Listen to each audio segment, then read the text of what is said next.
여러분과 함께 짧은 시간이지만 함께 말씀을 나누며 이렇게 섬길 수 있어서 감사했고, 그리고 또 하나님 앞에 우리 샌프란시스코 지역의 영적 부흥을 위해서 함께 같이 기도하며 마음에 품고 나갈 수 있어서 얼마나 감사했는지 모릅니다. 여러분을 통해 정말 이 지역에 하나님의 나라가 임하고 모든 열방 가운데 주의 복음이 여러분을 통해, 여러분의 교회를 통해 들려지게 되기를 주님의 이름으로 축복합니다. 여러분, 우리 인생의 목적이 무엇입니까? 우리 인생의 목적, 내가 이 세상에 존재하는 이유가 무엇입니까? 그리스도의 몸된 교회가 이 땅에 존재하는 목적이 무엇이겠습니까? 그것은 바로 이겁니다. 하나님의 영광을 위하여, 하나님을 영화롭게 하기 위하여, 하나님을 하나님 되게 하기 위하여. 사랑하는 여러분, 우리 인생의 목적은 하나님의 영광, 그 하나님의 영광을 드러내기 위하여. 그래서 모든 민족이 주께 돌아와 주를 경배하게 되는 것, 이것을 구약의 하박국 선지자는 이렇게 표현을 합니다. 마치 물이 바다를 덮음같이, 마치 물이 바다를 덮음같이 온 세상이 여호와의 영광을 인정하는 그날이 곧 오게 될 것이다. 그러므로 모든 나라와 민족과 백성과 언어가, 그 어느 누구도 셀 수 없는 수많은 무리들이, 그 누구도 셀 수 없는, 그 누구도 카운트할 수 없는 수많은 무리들이 하나님께 나와 구원은 오직 하나님께만 있습니다 라고 구원의 하나님을 경배하게 되는 것. 사랑하는 여러분, 이것이 바로 우리 인생의 목적이에요. 이 목적을 위해 하나님은 저와 여러분을 구원하신 거예요. 이민 목회를 하면서 안타까운 사실이 뭐냐면 꿈을 상실하고 살아가고 있다는 거예요. 꿈을 상실하고. 여러분, 우리가 태평양을 건너올 때 우리가 가져온 꿈이 있어요. 우리가 태평양을 건너올 때 거의 모든 분이 가지고 온 꿈이 있습니다. 그 꿈이 뭐죠? 태평양을 건너올 때 가지고 온 꿈, 아메리칸 드림이죠. 아메리칸 드림. 거의 대부분이 가지고 온 꿈이 뭐냐면 아메리칸 드림이에요. 여러분, 아메리칸 드림이라는 게 뭡니까? 잘 먹고 잘 사는 거죠. 잘 살기 위하여, 잘 먹고 잘 살기 위하여 아메리칸 꿈을 가지고, 아메리칸 드림을 가지고 이 세상에 왔어요. 태평양을 건너왔어요. 그런데 여러분, 우리가 하나님을 인격적으로 만나면 우리가 깨닫는 것이 무엇입니까? 우리가 깨닫는 것이 무엇이냐면 우리 안에 하나님의 꿈이 있다는 사실이에요. 나는 아메리칸 드림을 가지고 왔는데 하나님은 우리를 태평양을 건너오게 하시면서 하나님은 우리 안에 주신 꿈이 있다는 거죠. 그게 뭐겠습니까? 킹덤 드림이에요. 킹덤 드림, 하나님 나라의 꿈. 그래서 우리 주님이 말씀을 하신 거예요. 너희는 무엇을 먹을까, 무엇을 마실까, 무엇을 입을까 염려하지 말라 이거예요. 그것은 다 이방인이 구하는 것이라 너의 천부께서 아시나니 그래요. 너의 천부께서 아시나니. 여러분, 무엇을 먹을까, 무엇을 마실까, 무엇을 입을까, 이것은 이방인이 구하는 거라는 것입니다. 이방인이란 누굽니까? 하나님을 모르는 사람들, 하나님을 나의 아버지로 믿지 않는 사람들. 그러니까 뭡니까? 하나님이 나의 아버지가 아니기 때문에 영적 고아라는 거예요. 영적 고아, 성인 고아예요. 여러분, 고아는 어떻게 살아갑니까? 고아는 자기 스스로 먹을 것, 마실 것, 입을 것을 해결하며 살아야 되는 인생이에요. 너의 천부께서 아시나니, 하늘에 계신 너의 아버지께서 아시나니. 하나님이 나의 아버지라고 하는 사실이에요. 그분이 말씀하시는 거예요. 아니야, 너의 인생의 목적은, 너의 삶은 너는 무엇을 먹을까, 무엇을 마실까, 무엇을 입을까, 이것이 너의 인생의 삶이 아니야. 그것이 너의 삶의 방식이 아니야. 너의 삶의 방식은 뭐라고 말씀하셨어요? 마태복음 6장 33절에 먼저 그의 나라와 그의 의를 구하는 거야. 하나님의 나라와 하나님의 의를 구하는 것, 그러면 이 모든 것을 너에게 더하여 주시겠다는 거예요. 하나님의 나라와 하나님의 의를 너가 꿈꿀 때 하나님은 그것을 이룰 수 있도록 하나님께서 사람도 보내주시고, 하나님께서 필요한 물질도 공급해 주시고, 하나님께서 지혜도 주시고, 그러므로 말미암아 무엇입니까? 그 하나님의 나라와 하나님의 의가 이루어진 그 열매를 맛보며 기쁨으로 살 수 있게 하시겠다는 거예요. 그래서 창세기 12장에 보면 하나님이 아브라함을 부르십니다. 아브라함을 부르시면서 뭐라고 말씀하십니까? 뭐라고 명령하십니까? 너는 본토 친척 아비집을 떠나라 그래요. 본토 친척 아비집을 떠나라 이거예요. 그러면서 하나님이 말씀하세요. 내가 너로 큰 민족을 이루고 너의 이름을 창대케 하고 너를 복의 근원으로 삼겠다 그래요. 그러면서 하나님이 약속을 하십니다. 그 약속이 무엇입니까? 창세기 12장 3절에 하나님이 이렇게 약속하세요. 너로 말미암아 모든 민족이 복을 얻게 될 것이다. 하나님이 그렇게 약속을 하세요. 여러분, 우리 인간이 인간적인 표현으로, 우리의 표현으로 우리가 하나님을 위해서, 주를 위해서 내가 뭔가 헌신하고 내가 일합니다, 내가 섬깁니다라고 하지만 사실은요, 내가 하는 게 아니에요. 내가 하는 게 아니에요. 하나님이 하세요. 하나님이 나를 통해서 하는 거예요. 내가 그렇게 고백하지만 여러분, 내가 하는 것이 아닙니다. 하나님이 하시겠다는 거예요. 하나님이 뭐라 그랬어요? 내가 너로 큰 민족을 이루고 내가 너의 이름을 창대케 하고 내가 너를 복의 근원으로 삼겠다는 거예요. 하나님이 하시겠다는 거예요. 내가 할 일은 무엇입니까? 내가 할 일은요, 본토 친척 아비집을 떠나는 거예요. 본토 친척 아비집이라는 게 뭡니까? 익숙한 환경이라는 거죠. 편안한 삶이라는 거예요. 다시 표현하면 본토 친척 아비집이라는 것은 편안한 삶, 익숙한 삶, 뭡니까? 내 중심의 삶이라는 게 내 중심, 나 중심적인 삶. 이 울타리를 쳐놓고, 안전한 울타리를 쳐놓고 나만 잘 먹고 잘 살면 된다라고 하는 나 중심의 삶, 하나님이 말씀하시는 거예요. 너 중심의 삶에 머무르지 말라는 거예요. 거기 안주하지 말고 떠나라 이거예요. 떠나라. 여러분, 안주하지 마세요. 안주하면 안 됩니다. 왜? 안주하면요, 술이 따라 나오고 망하게 되어 있어요. 그러니까 안주하면 안 돼요.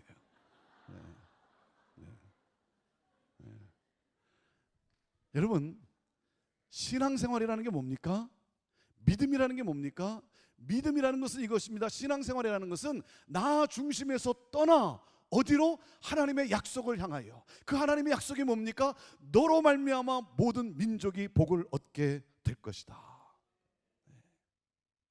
모든 민족이 나로 말미암아 복을 얻게 될 것이라는 거예요. 사랑하는 여러분, 내가 받은 복이 무엇입니까? 우리가 축복 성회라 그러는데 여러분, 내가 받은 복이 뭐예요? 뭐죠? 내가 받은 가장 영광스러운 복이 뭡니까? 예수 그리스도 아닙니까? 예수 그리스도. 그 예수 그리스도를 온 땅에 증거함으로 말미암아 모든 민족이 하나님 앞에 나와 구원은 오직 하나님께만 있습니다라고 구원의 하나님을 경배하게 되는 이 놀라운 역사. 사랑하는 여러분, 이 복의 근원의 삶을 살으라고 하는 거예요. 하나님이 주신 모든 것을 통해, 그리고 하나님은 그것을 이루기 위해서 내게 모든 것, 필요한 것을 공급해 주시겠다는 거예요. 그래서 너로 말미암아 모든 민족이 복을 얻게 되는가. 자, 그런데 사랑하는 여러분, 우리는 이 하나님의 꿈을 향해 살아가고 있냐 이거예요. 나는 정말 하나님의 꿈을 향해 살아가고 있는가? 여러분, 우리가 하루하루를 살면서 우리는 수많은 결정을 합니다. 오늘도 여러분은 여러 가지 결정을 내렸을 거예요. 자, 누구를 위해 결정을 합니까? 하나님을 위하여 결정을 합니까? 아니면 나를 위하여 결정을 합니까? 여러분, 하나님의 영광을 위하여라고 말하지만 정말 그러냐 이거예요. 여러분, 하나님의 뜻이 내 삶 가운데 이루어지기보다는 하나님의 능력이 내게 임함으로 말미암아 내 뜻이 이루어지기를 원하고 있지 않냐 이거예요. 예수 그리스도의 이름으로 내가 원하는 것을 얻고자 하는 것 아니냐 이거예요.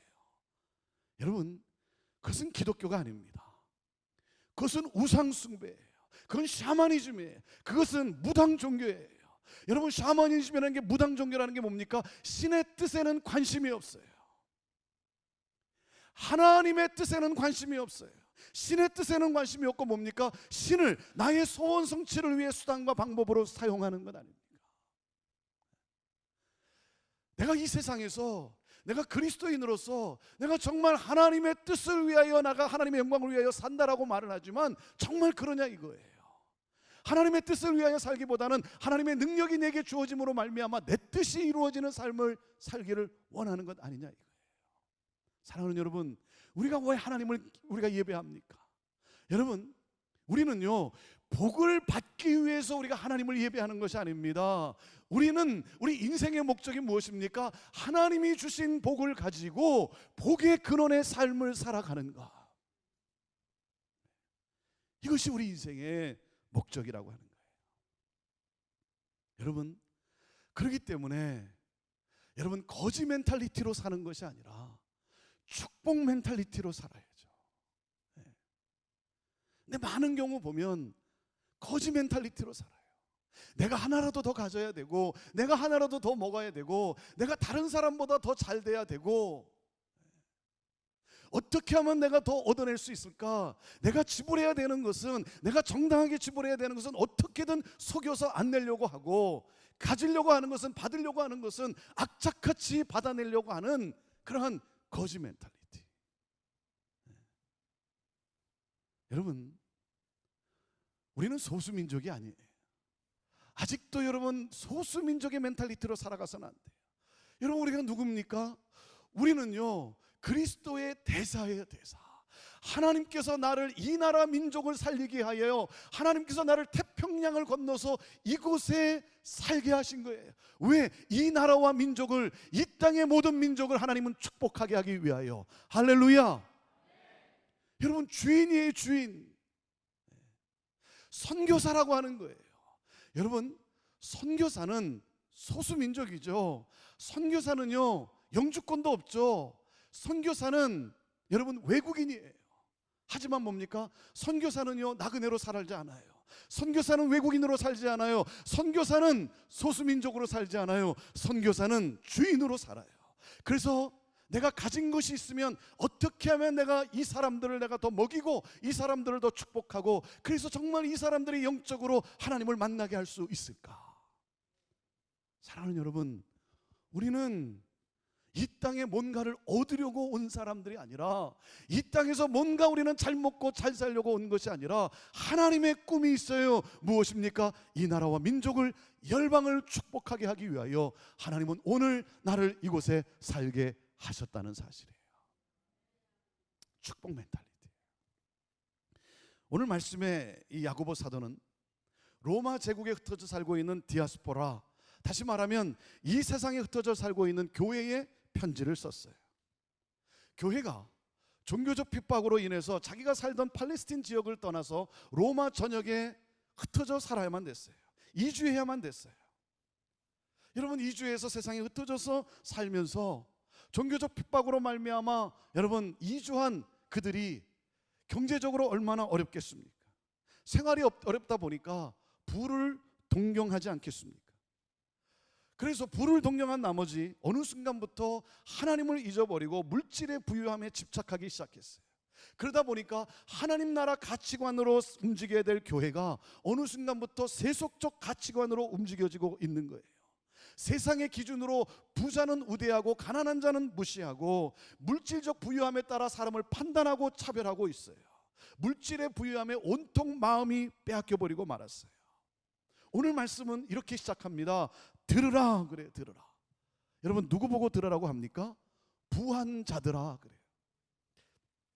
자, 야고보서 5장 1절 말씀을 우리 다시 한번 읽어봅시다. 야고보서 5장 1절 말씀 함께 읽습니다. 시작. 들으라 부한 자들아, 너에게 임할 고생으로 말미암아 울고 통곡하라. 이거예요. 부자들아, 뭐라고 말씀합니까? 너희에게 종말의 심판이 다가오고 있다. 환난과 고통이 오고 있다. 고난을 당하지 않기 위해서, 편안하게 살기 위해서 부를 축적하였는데 오히려 그 부를 통해 너희가 고통을 겪게 된다. 환난을 당하게 된다. 너희들을 향한 하나님의 심판의 날이 곧 임박했다.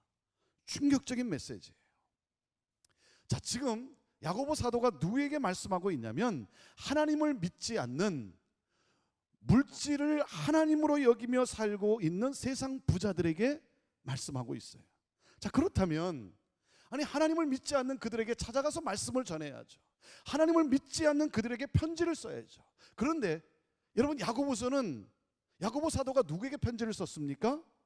하나님을 믿는 성도들에게 편지를 썼어요. 이것을 예언자 방식이라고 해요. 세상 사람들에게 경고하면서 믿는 성도들에게 경고를 하고 있는 거예요. 세상 부자들에게 경고하면서 믿는 부자들에게 경고하고 있는 거예요. 하나님을 믿는다고 하는 너희도 그렇게 살면 이렇게 된다라고 하는 경고의 메시지예요. 야고보 사도는 이렇게 경고하고 있습니다. 사랑하는 믿음의 형제들아, 너희가 어찌하여 그들을 부러워하느냐? 너희도 부를 추구한 나머지 하나님을 잊어버리면 그들과 똑같이 실패한 영혼이 되고 만다. 부를 향해 침을 흘리고 있는 성도들을 향해서 경고하고 있어요. 부를 향해 침을 흘리고 있는 교회를 향하여 경고하고 있어요. 경제적으로 어렵다 보니까, 이주해서 살다 보니까, 힘들다 보니까 당시 그 교회 성도들의 관심이 무엇입니까? 종교적 자유를 위해서, 하나님을 믿기 위해서 이주했는데 그 핍박을 피해서 왔는데 어렵다 보니까 그들이 점점 가진 관심이 뭐냐면, 나도 세상의 부자처럼 되고 싶다는 거예요. 나도 세상의 부자처럼 되고 싶다. 자, 그런데 여러분, 세상의 부자들의 결국을 어떻게 묘사하고 있습니까? 2절과 3절 말씀을 읽어봅시다. 2절 3절 말씀 시작. 너의 재물은 썩었고 너의 옷은 좀 먹었으며 너의 금과 은은 녹이 슬었으니 이 녹이 너희에게 증거가 되며 불같이 너희 살을 먹으리라. 너희가 말세에 재물을 쌓았도다. 물질이 영원할 것으로 여기고 그리고 목숨을 걸고 모았어요. 그런데 영원할 것 같았던 물질이 결코 영원하지 않다는 거예요. 뭐라고 말합니까? 재물은 썩었다는 거예요. 이게 무슨 말이냐면 먹을 곡식이 썩어버렸다는 거예요. 옷은 좀 먹어 헤어졌고 금과 은은 녹이 슬었어요. 여러분, 금과 은은요 가장 변하지 않는 귀금속이에요. 그런데 녹이 슬었다는 거예요. 금과 은이 녹슬 수 없는데 녹슨 것처럼 곡식도 옷도 그렇게 되었다는 거예요.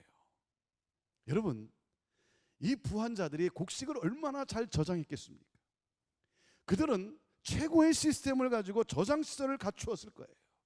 그런데 어떻게 됐다고요? 썩었다는 거예요. 여러분, 이들이 옷을 얼마나 잘 관리하겠습니까? 옷을 얼마나 잘 관리하겠어요? 여러분, 들고 다니는 백이 짝퉁인지 명품인지를 어떻게 알 수 있습니까?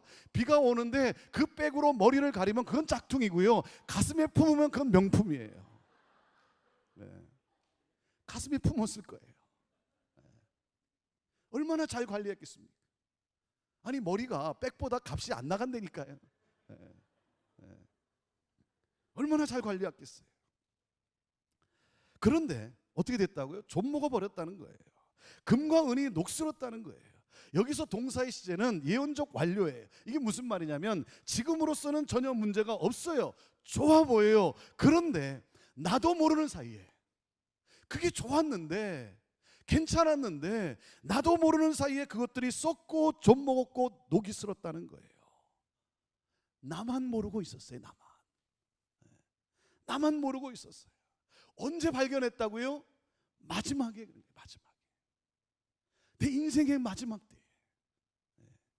그걸 모르고 있었다는 거예요. 그리고 성경은 뭐라고 말합니까? 썩은 곡식과 좀 먹은 옷, 녹슨 금과 은이 그들이 얼마나 탐욕스럽게 살았는가를 입증하는 심판의 증거물이 되었다는 거예요. 재물을 쌓은 것이 오히려 마지막 때에 심판을 쌓은 것이 되고 말았다는 거예요. 자, 여기서 우리가 오해하면 안 됩니다. 야고보 사도는 부자가 되는 것을 반대한 것이 아닙니다. 여러분, 부를 쌓는 것이 무슨 잘못입니까? 여러분, 저축이 죄입니까? 그렇지 않죠. 그리고요, 모든 부자를 부정적 시각으로 생각해서도 안 돼요. 부끄러운 부자도 있지만 좋은 부자도 많이 있습니다. 야고보 사도가 지적하는 핵심이 무엇입니까? 그것은 바로 탐심이라는 거예요. 탐심이 낳은 결과를 말하고 있어요. 탐심이라는 게 뭡니까? 가지고 있는데 더 가져야 되겠다는 마음이에요. 없는 것이 아니에요. 있어요. 있는데 뭡니까? 더 가져야 되겠다는 거예요. 더 채워야 되겠다는 거예요. 하나님이 채워주셨어요. 그런데 아무리 채워주시면 뭐합니까? 더 큰 주머니를 만들어 놓고 더 채우려고 합니다. 이게 탐심이라는 거예요. 나눌 줄을 몰라요. 베풀 줄을 몰라요. 무조건 쌓아보겠다는 거예요. 여러분, 우리가 잘 아는 대로 누가복음 12장에 보면 어리석은 부자에 대한 이야기가 나와요. 여러분, 이 어리석은 부자의 문제가 무엇입니까? 끝없이 쌓아가는 탐심의 문제라는 거예요. 소출이 많았어요. 그러니까 어떻게 합니까? 그 소출을 다 쌓아놓을 수가 없으니까 지금의 곳간, 지금의 창고를 헐어버려요. 지금의 창고를 헐어버리고 더 크게 지어서 여러 해 먹을 것을 저축해 놓고 뭐라고 말합니까? 내 영혼아 편안히 쉬고 먹고 마시고 즐기자. 여러분, 이것이 아메리칸 주림 아닙니까? 이것이 아메리칸 주림 아닙니까? 여러분, 돈을 왜 봅니까? 이 사람은요, 이 누가복음 12장에 나오는 이 부자는 돈 버는 목적을 오해했어요. 저축하면 저축할수록 더 행복할 수 있다는 거예요. 예수님이 이 비유를 말씀하신 목적이 무엇입니까? 누가복음 12장 15절에 주님이 이렇게 말씀하세요. 저에게 이르시되 삼가 모든 탐심을 물리치라. 사람의 생명이 그 소유에 넉넉한 데 있지 아니하리라 그래요. 사람의 생명이, 여러분, 살고 죽는 것을 말하는 것이 아닙니다. 생명력을 말하는 거예요. 내 인생의 기쁨, 내 인생의 행복, 내 인생의 가치, 내 인생의 보람이 어디서 나오는가? 물질의 넉넉함에서 나오는 것이 아니다라는 거예요. 세상은요, 내가 좀 더 벌고 좀 더 가지면 안전할 수 있고 돈이 많으면 많을수록 행복할 수 있다고 말해요. 그러나 우리 주님은 뭐라고 말씀합니까? 거기에 행복이 있다 없다? 자, 거기에 행복이 있다 없다? 자, 분명히 대답해야 됩니다. 네. 물질의 넉넉함 속에 행복이 있다 없다? 없다라고 대답은 하지만 있습니다라고 그렇게 속으로 속삭이고 있지는 않습니까? 돈이면 다냐 이렇게 말하지만 돈이면 다 할 수 있다라고 내 스스로 내 자신에게 속삭이고 있지는 않습니까? 여러분, 저축이 목적이 되면 결코 행복할 수 없어요. 저축은 수단이지 목적이 아닙니다. 저축이 목적이 된 결과가 무엇입니까? 썩고 좀 먹고 녹슨다는 거예요. 이것이 탐심의 결과라는 거예요. 탐심은요, 암세포와 같습니다. 암세포의 꿈이 무엇입니까? 여러분, 암세포도 꿈이 있어요. 암세포의 꿈이 뭔지 아세요? 더 가지는 거예요. 더 커지는 거예요. 끝없이. 그러면 사는 줄로 알아요. 그러면 잘 될 줄 알아요. 그러나 여러분, 어떻게 됩니까? 몸이 죽습니다. 몸만 죽습니까? 다 죽는 거예요. 같이 죽어요. 여러분, 조금만 더 가지면 부자가 될 수 있고 내가 조금만 더 가지면 행복할 텐데 하는 사람은요, 절대 부자가 될 수도 없고 절대 행복할 수도 없습니다. 내가 가지고 있는 것에 감사하지 못해요. 자족하지 못해요. 계속해서 빈 공간으로 인해서 불행해합니다. 우리 부부로 사시는 분들, 여러분, 행복이 어디에 있습니까? 행복이 어디에 있냐면 상대방 안에 있어요. 남편 안에 있어요. 아내 안에 있습니다. 여러분, 그 사람 안에 나를 행복하게 하는 것을 하나님은 충분히 주셨어요. 내가 그것을 개발하여 즐기는 거예요. 그런데 나는 당신 때문에 행복하다라고 말할 수 없다면 탐심에 묶여 있는 거예요. 이 사람만 바꾸면 내가 행복할 텐데 탐심에 묶여 있는 거예요. 탐심에서 벗어나지 못한 사람의 문제가 무엇입니까? 그것은 바로 정직을 망각한다는 거예요. 정직을 망각합니다. 왜? 더 가지기 위해서 깨끗함을 가벼이 여깁니다. 더 채우려고 하니까 모으는 데만 혈안이 되어 있어요. 그러니 재물을 어떻게 정당하게 모을 수가 있겠습니까? 자, 4절 말씀을 보세요. 4절 말씀 시작.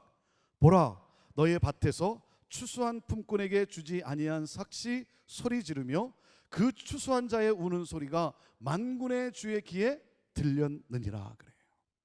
그 당시 지주계층이었던 이 부한자들은 소작농들에게 추수의 노동을 맡겼습니다. 그리고 추수가 끝난 다음에 마땅히 지불해야 될 노동 임금이 있죠.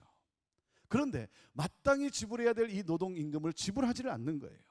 삭슬 제대로 주지를 않는 거예요. 노동임금을 착취하는 거예요. 그것은 도적질이죠. 자신의 우월적 지위를 이용해 가지고 약자의 것을 강탈하는 갑의 횡포죠. 갑질하는 거예요. 항의할 수 없는 이 약자의 위치를 악용해서 마땅히 줘야 될 것을 취해버리는 거예요. 여러분, 그러면 안 되죠. 여러분, 내가 우월적 지위에 있다고 해서 굴림해서는 안 되죠. 굴림의 자세를 버리고 상대방을 배려하고 존중하는 마음으로 대해야죠. 아름다운 파트너십을 모색하고 상생의 길을 모색해야죠. 그런데 착취하는 거예요. 단적인 예가 무엇입니까? 체류 신분이 불확실한 것을 이용해서 착취하는 거예요. 임금을 달라고 하니까 이민국에 신고해서 추방되게 하겠다고 협박하는 거예요. 여러분, 이게 얼마나 악합니까? 여러분, 사람이 이렇게 악하면 안 돼요. 여러분, 아무리 관계가 틀어졌다 해도 절대 상대방의 약한 부분을 건드려서는 안 됩니다. 여러분, 관계가 나쁘다고 해서 상대방의 가장 아픈 상처를 끄집어내서는 안 돼요. 지금이야 괜찮을지 모르지만 머지않아 그 사람이 흘리는 피눈물을 어떻게 감당할 수 있겠습니까? 임금을 착취해요. 그리고는 어떻게 합니까? 6절 말씀을 보세요. 자, 6절 말씀 시작. 너희는 의인을 정죄하고 죽였으나 그는 너희에게 대항하지 아니하였느라. 불의하게 모은 재산을 정당하게 하기 위해서, 그것을 어떻게든 감추기 위해서 어떻게 했다고요? 선량한 의인을 죽여 없애버리는 거예요. 그것을 덮어버리기 위해서, 자신의 불의를 덮기 위해서 선량한 사람을 죽여버리는 게 살인죄를 범합니다. 그래서 야고보서에 말씀하는 거예요. 욕심이 잉태하면 죄를 낳고 죄가 장성하면 사망을 낳게 된다는 거예요. 일꾼들의 삭시 소리를 지른다고 했어요. 여러분, 삭시 소리를 질러요. 왜?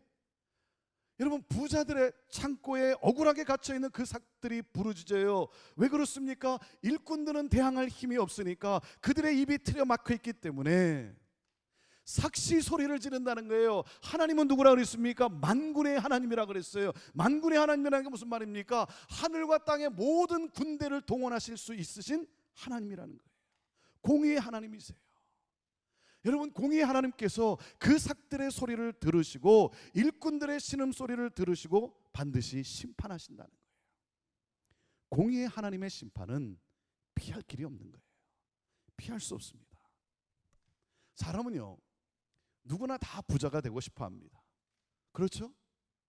뭐 여러분 가운데 나는 곧 죽어도 가난하게 살다가 죽겠다, 그렇게 하는 사람 있습니까? 아니에요. 사람은 누구나 다 부자가 되고 싶어요. 깨끗한 부자를 뭐라 그럽니까? 청부라 그러죠. 깨끗하지만 가난한 사람을 청빈이라 그래요. 청빈. 우리는요, 청빈의 삶을 산 사람을 존경하지만, 그렇지만 청빈으로 살고 싶지는 않잖아요. 그렇죠? 네. 여러분은 어떻게 살고 싶습니까? 청부입니까? 청빈입니까? 여러분은 어떻게 살고 싶으세요? 네? 청빈입니까? 청부입니까? 청부를 택할 거예요.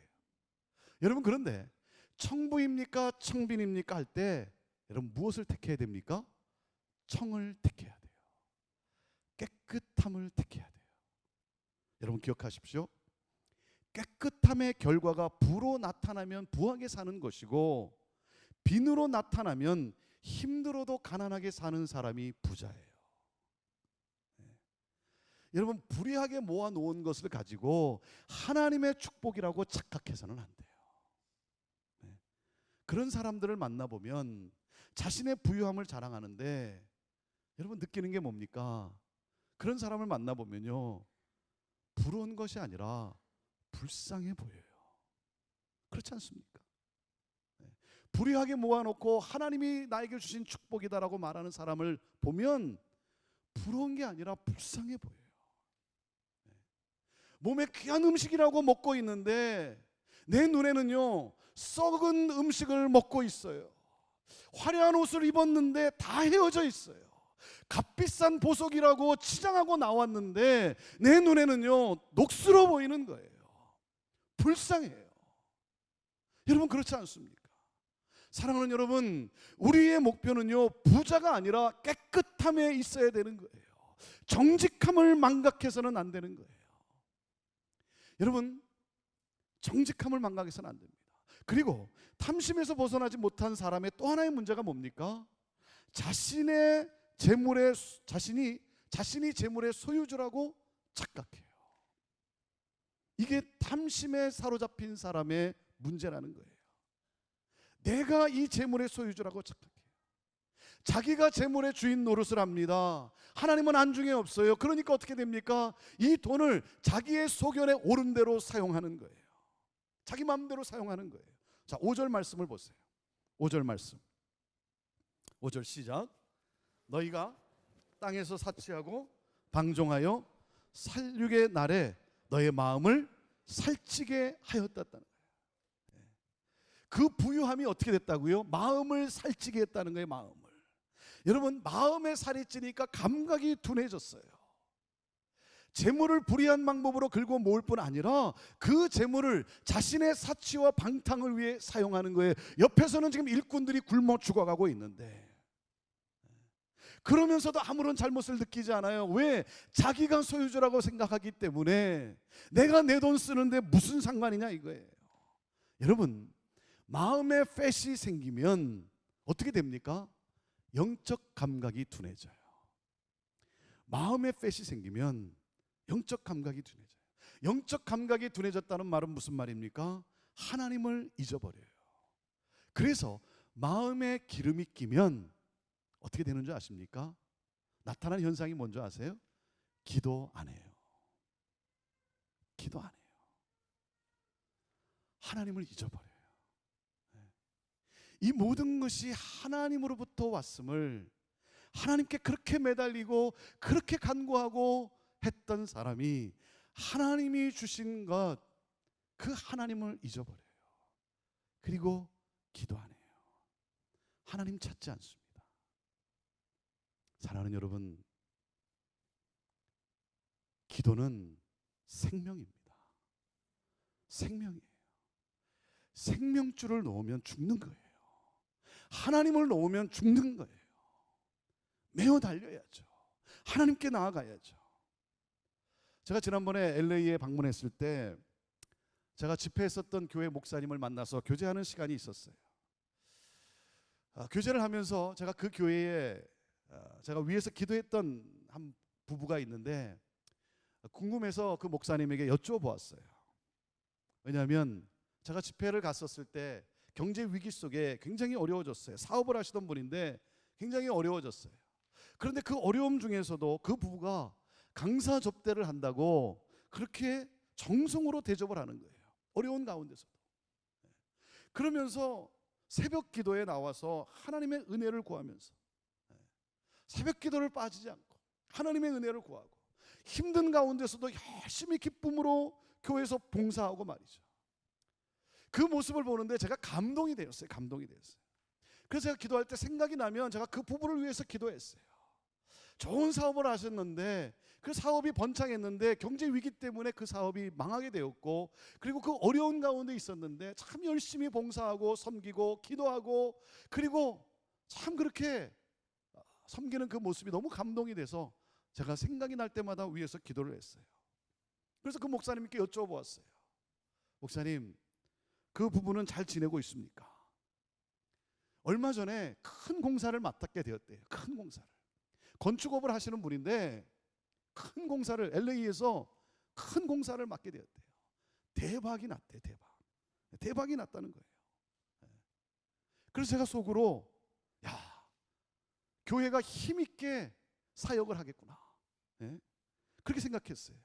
왜냐하면 제가 이야기를 들어보니까 대박이 났는데요, 큰 공사를 맡게 되었는데 제가 이렇게 가만히 생각해 보니까 그분의 11조 금액이 교회 1년 예산과 같아요. 그러니 그 목사님이 얼마나 좋으실까. 목사님이 얼마나 신날까 말이죠. 왜? 그분이 11조 할 때마다 교회가 얼마나 힘있게 여러분 하나님 나라 확장을 향해서 여러분 나가겠습니까? 그런데요, 목사님의 얼굴이 어두워지는 거예요.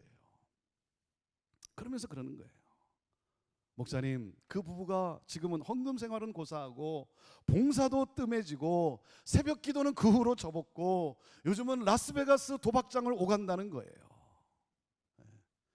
그 이야기를 들으면서 제 마음이 너무나 무거웠어요. 왜? 그 부부에게 임박한 종말이 보이는 거예요. 여러분, 마음에 팻이 찌면 안 됩니다. 차라리 그 팻이 배에 있는 게 나아요. 마음에 찌면 안 돼요. 여러분, 우리가 이 세상을 살아가면서 가장 중요한 소중한 삶의 개념이 뭐겠습니까? 이 세상을 살아가는 우리에게 가장 소중한 삶의 개념이 뭐겠어요? 그것은 이겁니다. 모든 소유권은 하나님께 있다라고 하는 거예요. 모든 소유권은 하나님께 있다. 나는 청직이다는 거예요. 나는 청직이다. 여러분, 이 사실이 뚫리지 않는 한, 이 사실이 여러분 믿음으로 고백되지 않는 한, 내가 왜 이 세상에 존재하는 목적을 모르기 때문에 방황할 수밖에 없는 거예요. 사랑하는 여러분, 나의 모든 것은 하나님의 소유요, 하나님이 주셨고 나는 위임받은 청지기로서 하나님의 목적을 위해 사용하는 사람이라고 하는 거예요. 이 사람이 자유한 자요, 행복한 자요, 세상에서 가장 부유한 자예요. 여러분, 여러분의 자녀들에게도 이 개념을 심어줘야 돼요. 이 신앙을 물려줘야 돼요. 모든 소유권은 하나님께 있고 나는 청지기라고 하는 사실, 여러분 자녀들에게 이 청지기의 삶을 보여줘야 되는 거예요. 가르치는 것이 아니라 삶으로 보여주어야죠. 삶으로 보여줘야죠. 재물이 하나님이라고 보여주면 안 되죠. 여러분, 그리고 그 재물을 자녀에게 남겨주온들, 여러분 그들을 그게 살릴 수 있겠습니까? 하나님 것과 내 것을 분별하지 못하는데 여러분 어찌 그들의 영혼이 살겠습니까? 하나님이 모든 것을 소유하셨고 나는 그 모든 것을 잘 관리하도록 부름받은 청직이다라고 하는 사실이에요. 오늘 야고보 사도는 우리에게 말씀하고 있습니다. 사랑하는 형제들아, 하나님은 안중에도 없고 불의한 방법으로 재물을 쌓아가고 방탕하게 사용하는 그들의 결국이 무엇이냐? 그 부로 인해 통곡하게 된다. 종말에 그들은 통곡하게 된다. 자신을 위해 불을 쌓는 그들을 너희가 어찌 부러워하느냐? 그것은 어리석음의 극치다. 그러면서 야고보 사도는요, 오늘 우리에게 주님의 심정으로 외치는 거예요. 이렇게 외칩니다. 자신을 위해 재물을 쌓지 말고, 자신을 위해 재물을 쌓을 것이 아니라 자신을 위해 하늘의 재물을 쌓으라는 거예요.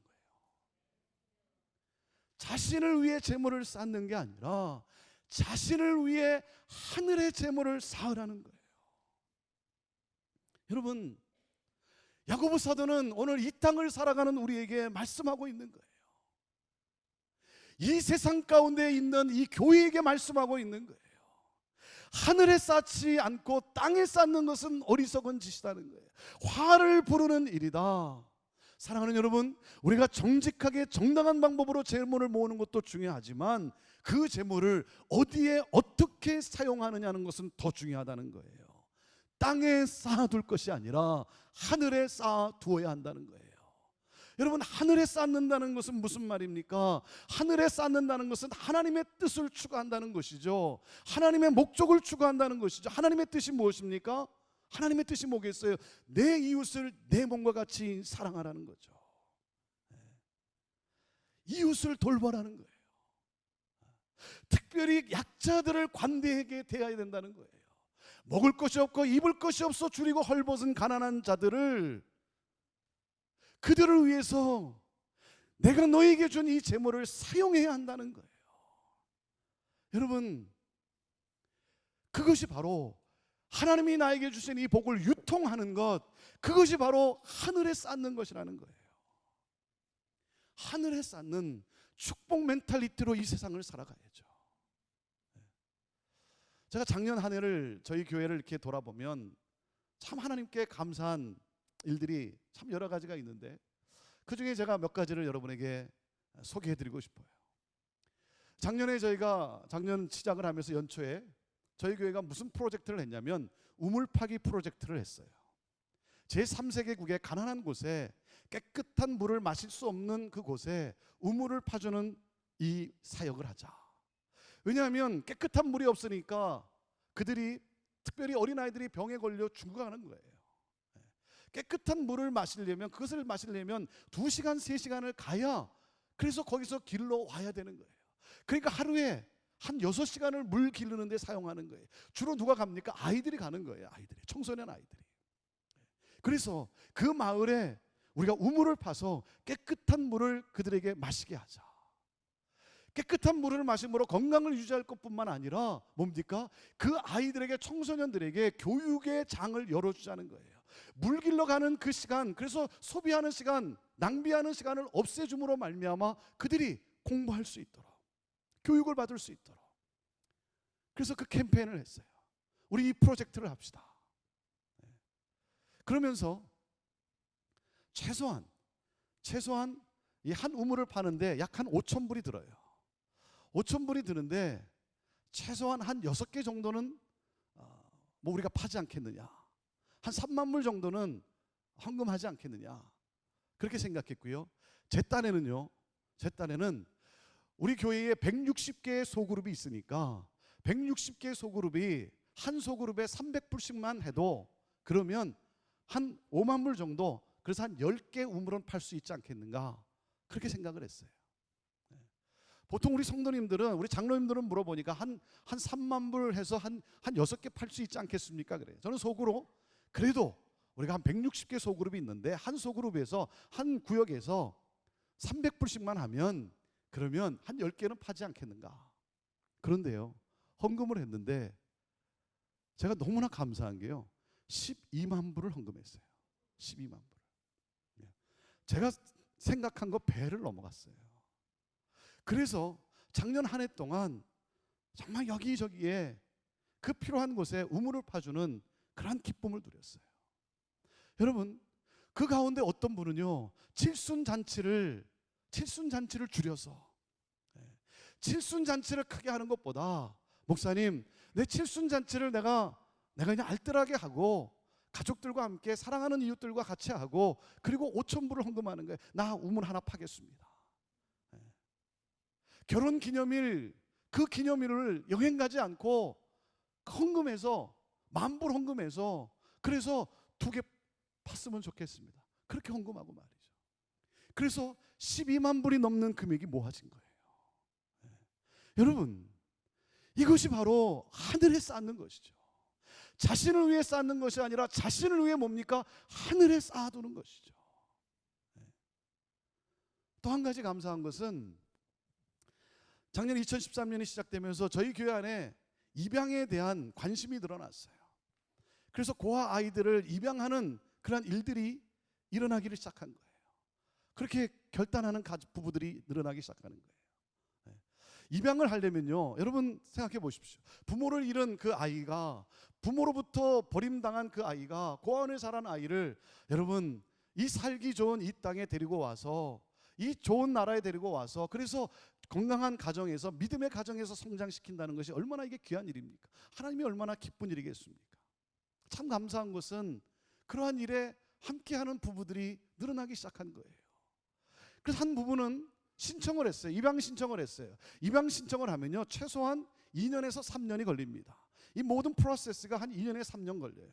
그리고요, 이게 아무나 입양할 수가 없어요. 여러 가지 그 절차가 있고 퀄리피케이션이 있고, 그런가 하면 한 아이를 입양하려면요, 약 한 3만 불의 비용이 들어가요. 왜냐하면 그 아이가 그 고아원에서 자라난 그 경비를, 그것을 대줘야 또 다른 아이를 고아원에서 또 먹여 살리며 키울 수가 있기 때문에 약 한 3만 불의 경비가 들어갑니다. 그래서 이게 한 3년 정도가 걸려요. 왜? 그 3만 불을 준비하는 기간이 필요한 거예요. 뭐 당장 어떻게 여러분 뭐 3만 불이 쉽게 나올 사람들이 그렇게 뭐 많겠습니까? 그런데 이 가정은 입양 신청을 했는데 4개월 만에 연락이 온 거예요. 4개월 만에 갑자기 연락이 온 거예요. 연락이 왔는데, 이게 어떻게 연락이 왔냐면, 그 아이가 1살 된 아이인데, 이 아이가 어떤 아이냐면 여러 차례 수술을 받았어요. 여러분 생각해 보세요. 상상이 갑니까? 이제 1살 된 아이예요. 근데 여러 차례 수술을 받았어요. 그리고 얼마 전에는 큰 허리 수술을 받았다는 거예요. 그런데 MRI를 찍어봤더니 이 아이의 그 뇌에 뭔가 이상한 게 잡혔다는 거예요. 그래서 포텐셜 장애아라는 거예요. 포텐셜 장애아. 포텐셜 장애하다 보니까, 그리고 여러 가지가 뭐가 이렇게 맞다 보니까 4개월 만에 연락이 온 거예요. 지금은 장애아가 아니지만 MRI를 찍었는데 이 아이의 뇌에 뭔가 이상한 것이 발견이 돼서 이 아이가 장애아가 될 수도 있다는 거예요. 여러분, 건강한 아이를 데려와서 키우는 것도 쉽지 않은데 장애아가 될 수도 있다는 거예요. 그러니 이 부부가 얼마나 고민을 했겠습니까? 그냥 노하면 돼요. 노하면 돼요. 다른 아이 원합니다. 그러면 돼요. 그리고 기다리면 돼요. 그런데 마음이 너무 무거운 거예요. 그리고 부부가 함께 기도하다가 결단을 했어요. 그 아이 우리가 입양하겠습니다. 그렇게 결단을 했어요. 그리고는 3만 불을 만들어내야 되잖아요.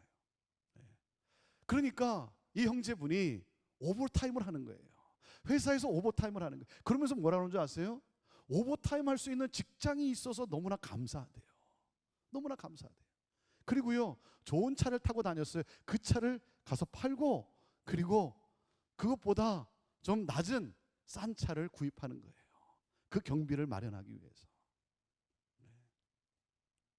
그 모습을 보면서 저뿐만 아니라 우리 교회 성도들이 너무나 감동을 먹는 거예요. 사랑하는 여러분, 하나님이 내게 마음을 주셔서, 그래서 한 생명, 잃어버린 생명, 버림받은 생명을 데리고 와서 믿음 가운데 양육하겠다는, 여러분, 이 일이 얼마나 귀한 일입니까? 이것이야말로 하늘에 쌓는 것 아니겠습니까? 저는 교회적으로 작년에 제가 감사했던 것은요, 한 미국 교회인데 100년이 넘은 미국 교회예요. 시골에 있는 그 미국 교회, 저희 지역에서 약 한 4시간 떨어져 있는 곳인데, 목사님이 안 계셔서 교세가 뭐 열악하고 그러니까 목사님이 안 계신 지가 한 2년이 됐어요. 목사님 없이 2년이 지나간 거예요. 그런데 한 리타이어 하신 목사님이 자기 마지막 인생을 거기 가서 자기가 섬기겠노라고 자원을 했다는 거예요. 그 교회 소식을 통해서 제가 그 소식을 받게 되었어요. 그런데 2년 만에 이제 가서 목회를 하려고 보니까 2년 동안 그 교회가 너무나 녹슬고 낡고 막 고칠 게 너무나 많다는 거예요. 그래서 편지를 쓴 거예요. 혹시 교회를 보수공사하는데 도움 줄 수 있는 분은 없습니까? 라고는 그러한 편지를 자기의 스토리와 함께 써서 소식에 올린 거예요. 제가 우연찮게 그 글을 읽게 된 거예요. 그런 가운데 마음이 좀 찡하더라고요. 그래서 우리 교회에 미션 빌더 팀들이 있어요. 우리 건축하시는 분들이 모여서, 건축하시는 분들뿐만 아니라 우리 뭐 땀 흘리며 일할 수 있는 건강한 분들이 모여 있는 미션 빌더, 그래서 이렇게 건축을 도와주는 그런 사역팀이 있어요. 그 담당 장로님에게 한번 알아봐 주십시오라고 말을 했어요. 할 수 있는 건지. 제가 참 감사했던 것은, 여러분, 우리가 이민 와서 우리가 교회를 시작하면서 거의 대부분이 미국 교회를 우리가 빌려서 우리가 사용하지 않았습니까? 그래서 오늘 여기까지 온 것 아니겠습니까? 뭐 물론 렌트비도 내고 했지만 그래도 하여튼 어쨌든 은혜를 입은 것 아니겠습니까? 이제야말로 우리 한인교회가 미국 교회에게 은혜를 갚을 시기가 된 것 아니겠는가, 그런 마음이 드는 거예요. 그래서 우리 미션 빌더 팀에게 이야기를 했어요. 그분들이 가서 모든 것을 조사하고, 그리고는 팀을 꾸려서 가가지고, 그리고는 그 교회에 보수공사를 해주는데, 그 목사님이요, 너무나 감사하다고 그러는 거예요. 여러분, 이런 것이 하늘에 쌓는 거 아니겠습니까? 한 가지만 제가 더 너무나 기뻐서, 작년에 한 사역 중에 너무나 기쁜 사역, 그 사역이 뭐냐면, 저희 교회에서 한 10분 떨어진 우리 한인교회가 또 하나가 있어요. 이웃교회가 있어요. 근데 그 교회가 어렵게 됐어요. 목사님이 떠나가게 되고, 그러면서 교회가 어수선해지면서 교회가 좀 어렵게 되었어요. 한 150명, 170명이 모여서 예배 드렸던 그러한 교회인데, 그런데 얘기를 들어보니까 한 30명 정도로 그렇게 교세가 줄었다는 거예요. 근데 한 모임에 갔는데 그 교회의 장로님을 만나게 됐어요. 그 장로님이 저에게 말씀을 하시는 거예요. 교회의 사정을 이야기하는 거예요. 제가 그 교회 사정을 제가 뭐 그냥 어렴풋이 들어서 교회가 어렵다는 얘기만 들었지 그렇게 어려운 줄은 몰랐어요. 근데 그 어려움을 쭉 얘기하면서 목사님 좀 도와주셨으면 좋겠습니다 그러더라고요. 그래서 제가 어떻게 도와드리면 좋겠습니까? 그랬더니 형제교회에서 목사님 한 분을 보내주시면 좋겠대요. 그리고 보니까 그 목사님 사례비를 드릴 수 있는 그런 형편이 안 되는 거예요. 다 떠나가고 이제 그 어르신들 한 30여 명이 남아 계신 거예요. 그러니 어떻게 목사님의 사례비를 그걸 또 할 수 있겠습니까? 형제교회에서 목사님 한 분 보내주셔서 우리도 형제교회 같이 그렇게 좀 새롭게 일어나고 그런 영적인 분위기가 좀 됐으면 좋겠습니다. 그렇게 부탁을 한 거예요. 그래서 우리 목사님들하고 쭉 앉아서 얘기를 하고 여러분 중에 한 분이 가야 되겠다고. 그래서 한 분을 정해서 보내기로 했어요. 뭐 별로 가고 싶은 마음은 없죠. 하지만 한두 교회 부흥해서 세상이 바뀌는 게 아니고 주님의 교회들이 몸된 주님의 교회들이 다 부흥해야 되는 건 아니냐. 그 중에 한 분이 헌신했어요. 그리고 저희 교회가 연말까지 그분의 사례비를 그대로 저희가 드리기로 그렇게 했어요. 하여튼 2013년 12월까지 우리가 도울 테니까 2014년 올해부터는 자립할 수 있도록 그렇게 해보라고. 그리고 그 사례비를 저희가 도와드렸어요. 한 분을 보내면서 사례비를 그대로 드리면서 우리는 우리대로 조금이나마 희생했어야 돼요. 조금이나마 우리는 남아있는 목사님들이 또 다른 한 분을 청빙할 수는 없으니까 그 짐을 서로 짊어져야만 했어요. 그래서 제가 그랬어요. 한 30명 남아 계시는데 우리 교회에서 최소한 30명이 가면 좋겠다. 난 한 100명 정도 가면 너무나 좋겠고 최소한 30명 가서 그래서 그 교회에 같이 이렇게 앉아 있으면 30명에 최소한 30명이 더 앉아 있으면 그 한 150명 이렇게 앉을 수 있는 공간인데 그러면 그 예배 분위기나 이런 게 얼마나 좋겠냐. 그래서 가시라고. 그런데요, 어느 장로님은요 저한테 찾아와서 눈물을 글썽이면서 목사님 제가 가겠습니다 그러시는 거예요. 그분은 가시면 안 돼요. 근데 가시겠다는 거예요. 제 마음이 찡하면서요 너무 감사한 거예요. 왜냐하면 제가 그랬거든요.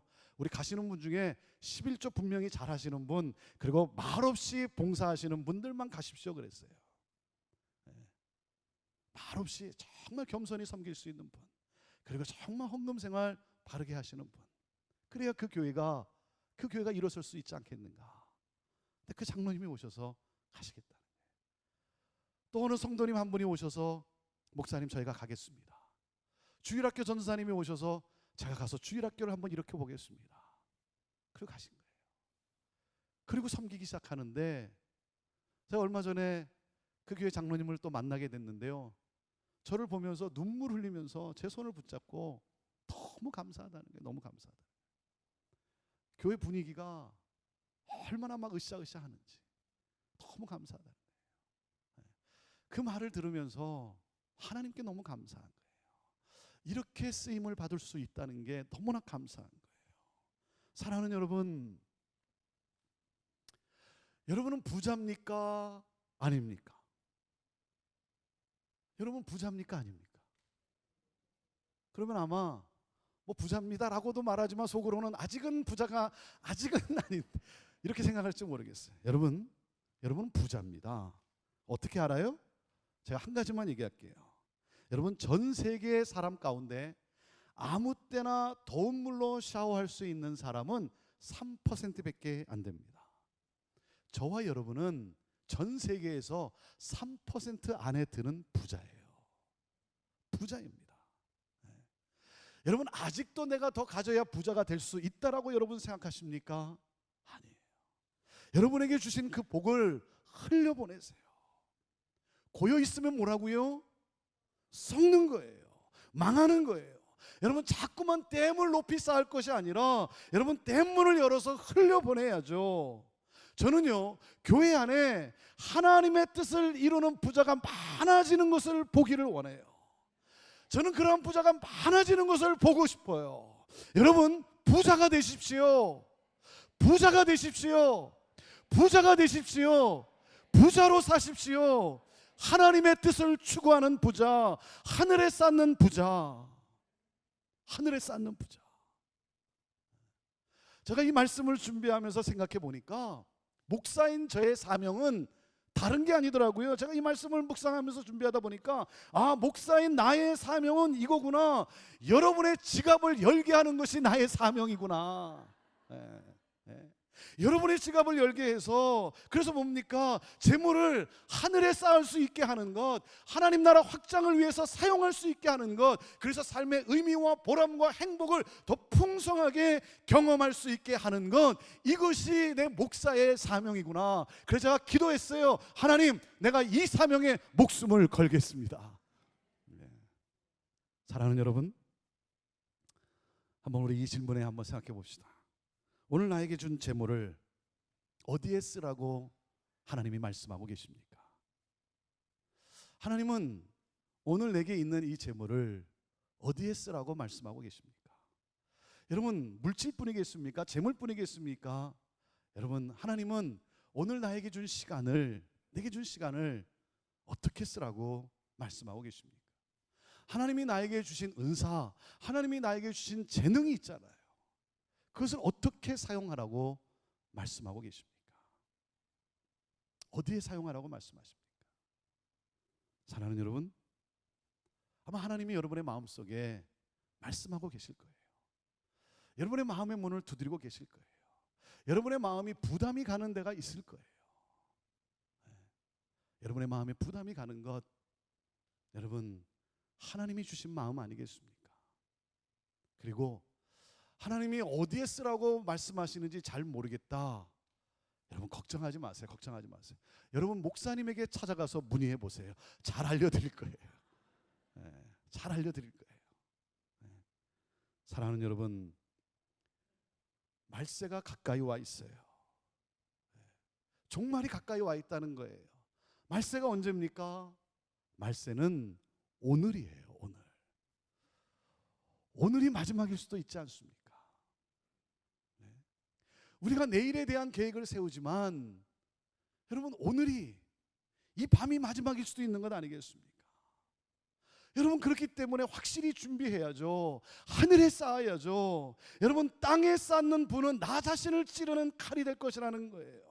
그래서 나를 위해 재물을 쌓을 것이 아니라 나를 위해 하늘의 재물을 쌓으라고 하는 거예요. 나누고 베푸는 것이, 축복하는 것이 하늘의 보물을 쌓는 거예요.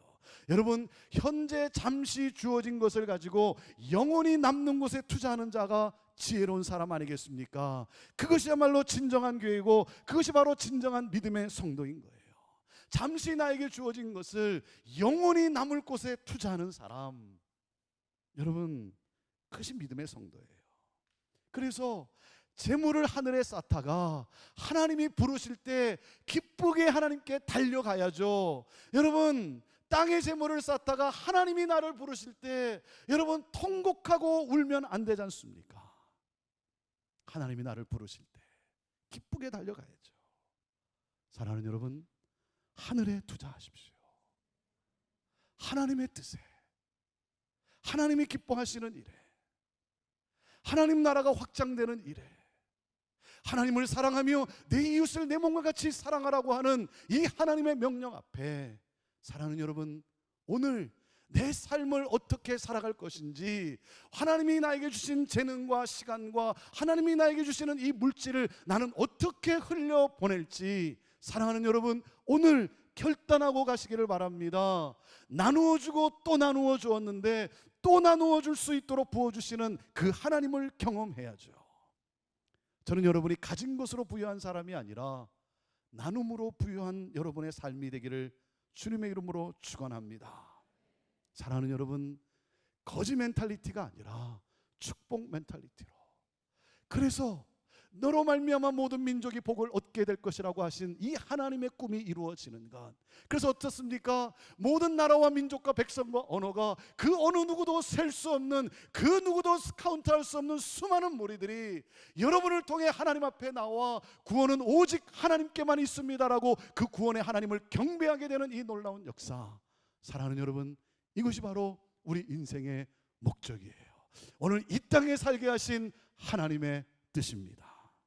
기도하겠습니다.